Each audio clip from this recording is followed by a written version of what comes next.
जी, तो हमारा आज का लेक्चर है एचआरसीटी के बारे में। एचआरसीटी क्या होता है, एचआरसीटी की जस्ट के लिए क्या एप्लीकेशन है, हम जस्ट में किन चीज़ों पे फोकस करते हैं, हम एचआरसीटी जस्ट के लिए क्यों करवाते हैं, या किन डिजीजेस किन पैथोलॉजीज की वजह से, किन साइन एंड सिम्टम्स की वजह से हमें एचआरसीटी की ज़रूरत पड़ती है। बेसिकली अगर हम देखें तो एचआरसीटी क्या होता है, कंट्रास्ट। अब एक तो है कि कंप्यूटर टोमोग्राफी, ठीक है, एक सिंपल है जिसमें हम सिंपल ले लेते हैं, प्लेन स्कैन ले लेते हैं विदाउट कंट्रास्ट, इसको हम कहते हैं, या फिर नॉन कंट्रास्ट इन्हेंस्ड।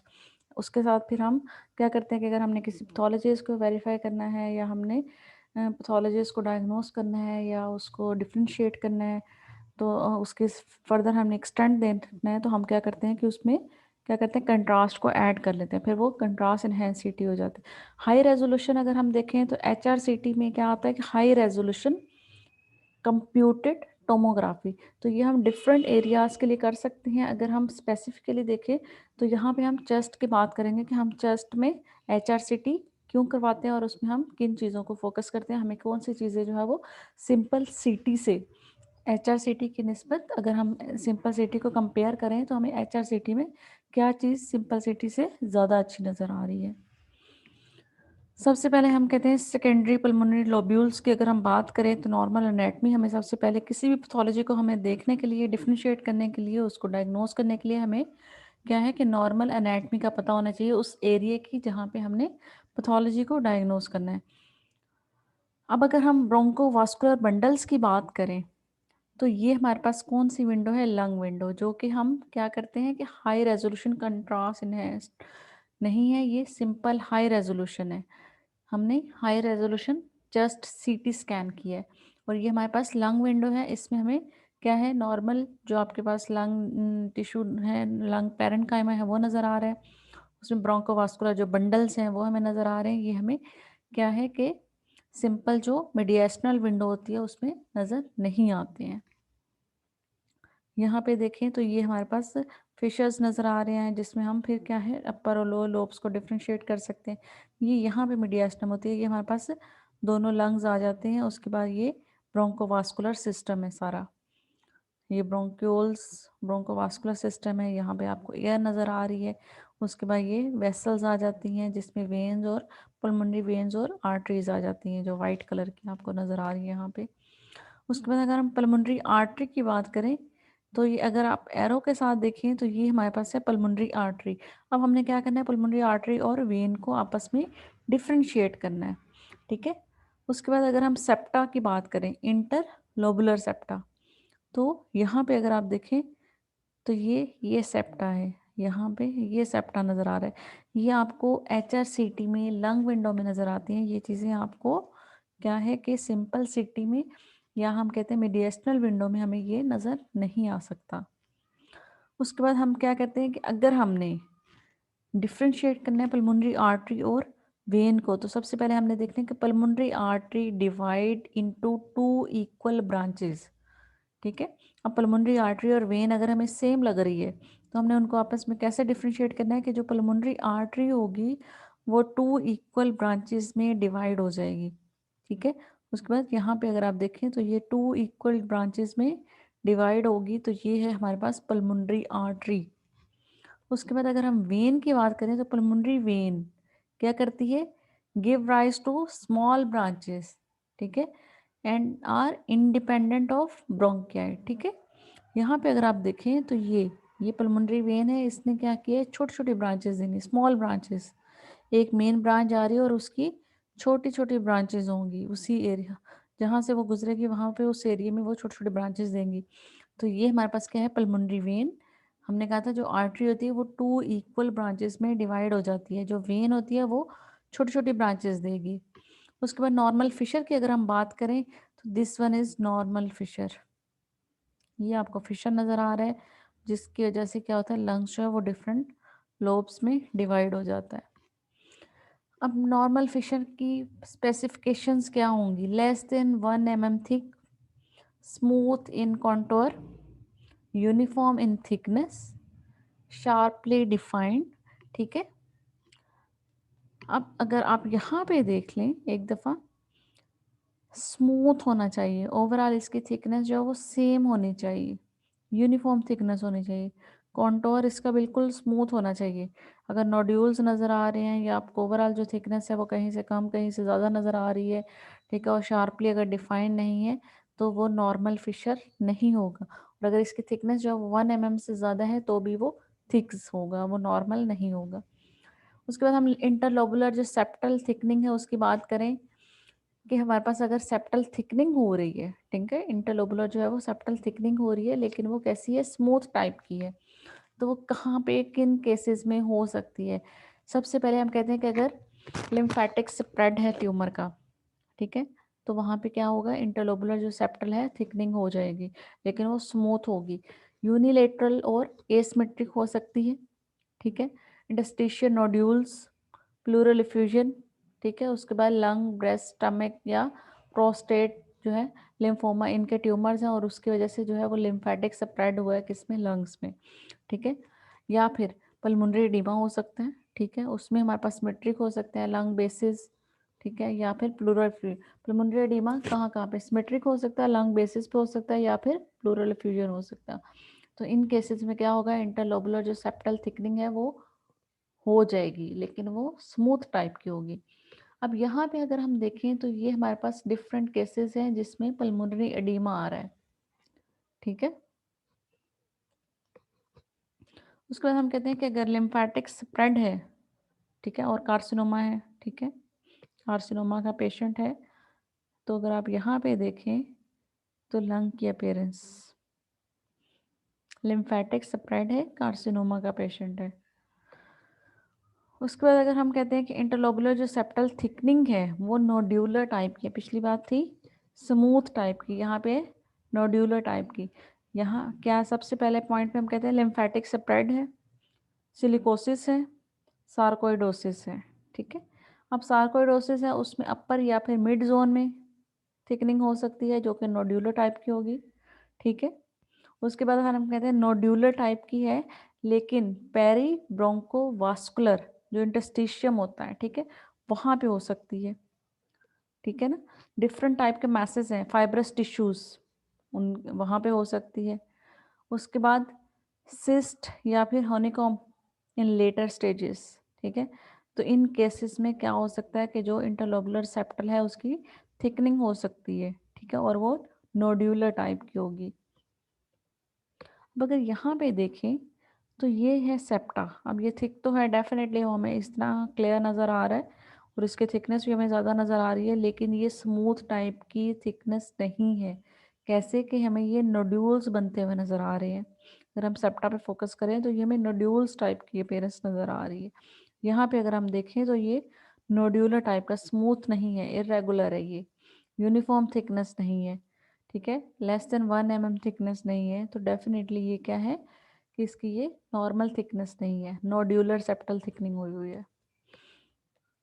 उसके बाद हम कहते हैं कि अगर इंटरलोबुलर जो सेप्टल थिकनिंग है वो इरेगुलर है, वो किन केसेस में हो सकती है, इडियोपैथिक पल्मोनरी फाइब्रोसिस में हो सकती है, कनेक्टिव टिश्यू डिसऑर्डर्स में हो सकती है, RASLE, MCTD इनमें हो सकती है, या फिर ड्रग रिलेटेड हो सकती है जिसमें हमारे पास डिफरेंट ड्रग्स आ जाती हैं, या फिर ऑक्यूपेशनल डिजीजेज हो सकती हैं, उसमें एस्बेस्टोसिस या सिलिकोसिस हो सकता है, ठीक है। इन केसेस में क्या होता है कि जो इंटरलोबुलर सेप्टल थिकनिंग है वो इरेगुलर टाइप के, कहीं से ज़्यादा है कहीं से कम है, ठीक है, कहीं पे स्मूथ हो सकती है कहीं पे नोड्यूल्स टाइप की हो सकती है। तो यहाँ पे अगर हम देखें तो इडियोपैथिक पल्मोनरी फाइब्रोसिस में तो लंग्स की जो कंडीशन होती है वो इस तरह से हो जाती है। यहाँ पे ये हमारे पास सेप्टल थिकनिंग आ रही है। यहाँ पे अगर आप देखें तो ये हनीकॉम अपीयरेंस और ग्लिकोसिस टाइप के अपीयरेंस आ रही है लंग्स की। अब अगर यहाँ पे देखें तो हम कहते हैं कि 60% क्या है, लंग फाइब्रोसिस हुआ है, 90% विल हैव हनीकॉमिंग अपीयरेंस। यहाँ पे अगर आप देखें तो ऑलमोस्ट 90-80% जो पेरेंट्स है वो हनीकॉम टाइप की है, ठीक है। उसके बाद हम कहते हैं कि मेजोरिटी ऑफ द जो उसका लंग टिश्यूज होते हैं, ठीक है, जो पैरेन्काइमा है उसमें क्या है, इंटस्टिशियल निमोनाइटिस अपीयरेंस आ रही है मेजोरिटी केसेस में। उसके बाद लोकेशन इसकी कहाँ कहाँ हो सकती है, जो हमारे पास एडियोपैथिक पल्मोनरी फाइब्रोसिस है, लोकेशन वाइज अगर हम देखें तो ये पेरिफेरल हो सकती है, सब प्लूरल हो सकती है एंड लोअर लोब्स में। या तो सबसे ज़्यादा कहाँ पे होती है, पेरिफेरल हो सकती है, ठीक है, पेरिफ्रीज पे हो सकती है। उसके बाद हम कहते हैं या तो सब प्लूरल हो सकती है, ठीक है। फिर हम कहते हैं कि लोअर लोब्स में ज़्यादा होती है। ऑटोइम्यून डिजीज होती है, एस्बेस्टोसिस की वजह से हो सकती है या फिर ड्रग रिलेटेड हो सकती है, ठीक है। उसके बाद हम कहते हैं ground glass just active disease, कि अगर ग्राउंड ग्लास अपेयरेंस आ रही है तो इसका मतलब है कि डिजीज जो है वो इस टाइम पे एक्टिव है। नोड्यूल्स के अगर हम देखें तो नोड्यूल्स जो है वो मल्टीपल टाइप्स के होते हैं, मल्टीपल नोड्यूल्स, जिसमें no pleural pleural nodules, pleural nodules, ठीक है। अगर हम नो को देखें तो हमारे पास फिर कौन सी आगे टाइप हो सकती है, सेंट्री लोब्यूलर डिस्ट्रीब्यूशन, ठीक है। या फिर हम कहते हैं कि अगर प्लूरल नोड्यूल्स हैं जिसमें पैची हो सकते हैं, सब प्लूरल हो सकते हैं, ठीक है। या फिर हम कहते हैं डिफ्यूज हो सकते हैं या यूनिफॉर्म हो सकते हैं, ठीक है। पेरिलिम्फेटिक डिस्ट्रीब्यूशन हो सकती है जिसमें पैची या सब प्लूरल थे, या फिर इसमें पेरिलिम्फेटिक या फिर रैंडम डिस्ट्रीब्यूशन हो सकती है, ठीक है। अब इसके अगर डिफरेंट टाइप्स हम ले लें, सार्कोइडोसिस हो सकता है, सिलिकोसिस हो सकता है, या फिर लिम्फेटिक किसी ट्यूमर का स्प्रेड हो सकता है, इसमें माइल्ड इन्फेक्शन जिसमें टीबी आ जाते हैं। अब अगर आप नो प्लूरल में देखें तो हमारे पास एयरवे डिजीज आ सकती है या फिर वास्कुलर डिजीज आ सकती हैं। तो ये मल्टीपल नोड्यूल्स की टाइप्स हो सकती हैं जो कि चस्ट से रिलेटेड हो सकती हैं। अब हम कहते हैं पेरिलिम्फेटिक नोड्यूल्स, ठीक है। तो ये क्या होगा, लिम्फ वेसल्स के साथ साथ पड़े होंगे, पेरिलिम्फेटिक लिम्फ वेसल्स के, ठीक है, साथ साथ पड़े होंगे नोड्यूल्स, वेसल्स को फॉलो कर रहे होंगे, उसके पाथवे में पड़े होंगे नोड्यूल्स। तो इसको हम कहते हैं पेरिलिम्फेटिक। रैंडम नोड्यूल्स पूरे पैरेन्काइमा में, पूरे लंग टिश्यूज में हमें कहीं पे पड़े हुए नजर आ रहे हैं, किसी वेसल को उन्होंने फॉलो नहीं करना है, रैंडमली किसी भी जगह पे, फिशर पे हो सकते हैं, पेरिफेरी पे हो सकते हैं, मिड एरिया में, लोअर एरिया में, अपर, किसी भी जगह पे हो सकते हैं। तो ये रैंडम टाइप के होंगे। उसके बाद अगर हम माइल्ड्री टीबी की बात करें तो उसकी अपेयरेंस इस तरह से होती है, ठीक है। और इसके अगर हम करेक्टरिस्टिक्स देख लें तो ये रैंडम हो सकती है, डिफ्यूज स्मॉल नोड्यूल्स, रैंडमली पड़े हुए हैं डिफ्यूज टाइप के स्मॉल नोड्यूल्स। अगर डीडी हम देखें तो ये हमें मेटास्टेसिस या फिर फंगल इन्फेक्शन टाइप के अपेयरेंस शो करती है, ठीक है। उसके बाद एसोसिएटेड एरियाज ऑफ कंसोलिडेशन और cavitation can be present in miliary TB, ठीक है, कि इसमें कंसोलिडेशन और कैविटेशन के एरियाज भी प्रेजेंट हो सकते हैं। अपेयरेंस हमारे पास इस तरह की आती है टीबी की, ठीक है, रैंडमली पड़े होते हैं, डिफ्यूज स्मॉल नोड्यूल्स होते हैं, स्मॉल नोड्यूल्स मिल के छोटे छोटे वो जो नोड्यूल्स होते हैं वो मिल के बड़े नोड्यूल्स भी बन सकते हैं, डिफ्यूज टाइप के हो सकते हैं। अगर हम मेटास्टेसिस के एग्जांपल ले लें तो ये हमारे पास मेट्स पड़े हुए हैं, ये मेटास्टेसिस, दिस वन, ये मेटास्टेसिस हैं सारे। तो ये डिफरेंट पेशेंट्स में डिफरेंट अपेयरेंस है मेटास्टेसिस की। ग्राउंड ग्लास ओपेसिटीज अगर हम देखें तो हमें इस तरह की नज़र आती हैं, ये हमारे पास क्या है, ग्राउंड ग्लास पेस्टीज, ठीक है।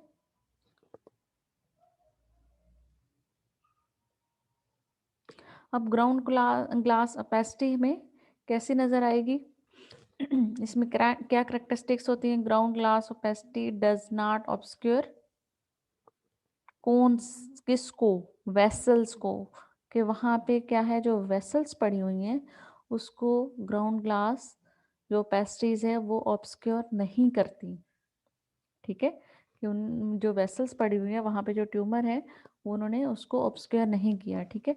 अब डीडी में हमारे पास डिफरेंट आ जाते हैं, जिसमें एडिमा है, ब्लड है, प्लम है, या फिर एटिपिकल नमोनियाज आ जाते हैं, ठीक है। अब ये क्या है, डीडी क्या होता है, डिफरेंशियल डायग्नोसिस, के एक डिजीज जो है वो दूसरे से मिलती जुलती है, उसके साइन एंड सिम्टम्स या कैरेक्टरिस्टिक्स जो है वो मिलते जुलते हैं, लेकिन हमने दोनों डिजीज़ को आपस में जब डिफ्रेंशिएट करना है तो फिर हम क्या करते हैं कि उनकी मेडिकल हिस्ट्री, पेशेंट की जो रिपोर्ट्स होती हैं, ठीक है, उसके बाद जो उसका मेडिकल रिकॉर्ड है, उसके जो साइन एंड सिम्टम्स हैं, तो ये सारी जो चीज़ें होती हैं वो हेल्प करती हैं कि हम डिफ्रेंशिएट करें कि पेशेंट को कौन सी डिजीज़ है, ठीक है। तो ये डिफरेंट जो डिजीज होती है उनके साथ इसकी जो अपेयरेंस होती है, जो साइन एंड सिम्टम्स होते हैं, जो इसकी डायग्नोसिस है वो मिलती जुलती है, अगर नज़र आ रही है तो उनको हम डिफ्रेंशिएट करते हैं। उसके बाद हम कहते हैं हाइपर सेंसिटिविटी निमोनाइटिस, अगर हम देखें तो उसकी अपेयरेंस हमें इस तरह से मिलती है, ठीक है। अब इसमें सबसे पहले हमें ग्राउंड ग्लास ओपेसिटीज नज़र आती हैं, ठीक है। हाइपर सेंसिटिविटी निमोनाइटिस में सेंट्री लोबुलर नोड्यूल्स नज़र आते हैं। Patchy lucencies can progress to fibrosis, peripheral हो सकते हैं। उसके बाद लोअर लोब्स आर स्पेयर्ड, ठीक है। ये किसकी करेक्टरिस्टिक्स है, हाइपर सेंसिटिविटी निमोनाइटिस की। उसके बाद हम कहते हैं कि अगर हमारे पास एवियोलर डिजीज़ है तो उसकी अगर हम देखें तो यहाँ पे ये पैरेन्काइमा अगर आप देखें, इसको फोकस करें, इडियोपैथिक हो सकता है but causes result from silica, ठीक है। कि इडियोपैथिक हो सकता है कि जिसकी कोई डिजीज़ हमें कोई हिस्ट्री नहीं पता, लेकिन बहुत सारे केसेस में क्या होता है कि इसकी जो अपेयरेंस होती है वो किसकी वजह से होती है, सिलिका की वजह से, ठीक है। ये हो सकता है। उसके बाद इसमें हमें ग्राउंड ग्लास अपेयरेंस नज़र आती है with crazy paving, ground glass appearance होगी विद क्रेजी पैविंग। उसके बाद consolidation suggest superimposed infection, consolidation suggest superimposed infection किसमें, कि अगर एल्व्यूलाई जो है एल्व्यूलर, ठीक है, वो क्या है इसमें। अब यहाँ पे अगर हम डीडी की बात करें तो इसमें प्लम है, ओडिमा है, ब्लड है, वायरल है, पीसीपी। डीडी मैंने अभी आपको बताया था कि हमने जब दो चीज़ों को डिफ्रेंशिएट करना होता है, जिनके अपेयरेंस, जिनके मेडिकल जो रिकॉर्ड अगर हम देखें तो बहुत सारी चीज़ें जो है वो मिलती जुलती होती हैं। तो फिर हम क्या करते हैं, पेशेंट की हिस्ट्री, उसके साइन एंड सिम्टम्स, उसके जो टेस्ट होते हैं उनसे हम इसको डिफ्रेंशिएट करते हैं कि पेशेंट को कौन सी डिजीज़ है, ठीक है। उसकी अपेयरेंस तो सेम आ रही है लेकिन हमने उनको आपस में डिफ्रेंशिएट करना है। अब अगर हम कंसोलिडेशन की बात करें तो वो हमें किस तरह से नज़र आएगी, इसमें क्या होता है, ऑब्स्क्योर वेसल्स हो जाती हैं। डीडी में सबसे पहले हमारे पास पीसीपी आ जाता है, ठीक है। अब यहाँ पे अगर हम देखें ऑब्स्क्योर वेसल्स में के क्या होगा, वेसल से रिलेटेड, कि इसने वेसल्स को क्या किया हुआ है आपस में। उसके बाद अगर हम डिफरेंट इसमें डीडीज में देख लें, एल्वियोलर सीए हो सकता है, लिम्फोमा हो सकता है, एडिमा हो सकता है, ठीक है। रेडिएशन टाइप की कोई चीज़ है उसकी वजह से हो सकता है, ठीक है। ड्रग्स, कुछ ड्रग्स की वजह से हो सकता है, सार्कोइडोसिस की वजह से हो सकता है कि पेशेंट को कंसोलिडेशन हो गई है। उसके बाद लोकेशन वाइज अगर हम देखें या फिर हिस्ट्री वाइज देखें तो फिर में भी हेल्पफुल होती हैं ये चीज़ें लोकेशन और हिस्ट्री के लिहाज से, कि हम पेशेंट को उसके जो डिफरेंट डीडीज़ हैं जिनके साथ ये मिलती हुई जुलती डिजीज़ हमें नज़र आ रही है, हम वहाँ से उसको डिफ्रेंशिएट कर सकें। तो यहाँ भी हमारा आज का ये लेक्चर ख़त्म हो जाता है।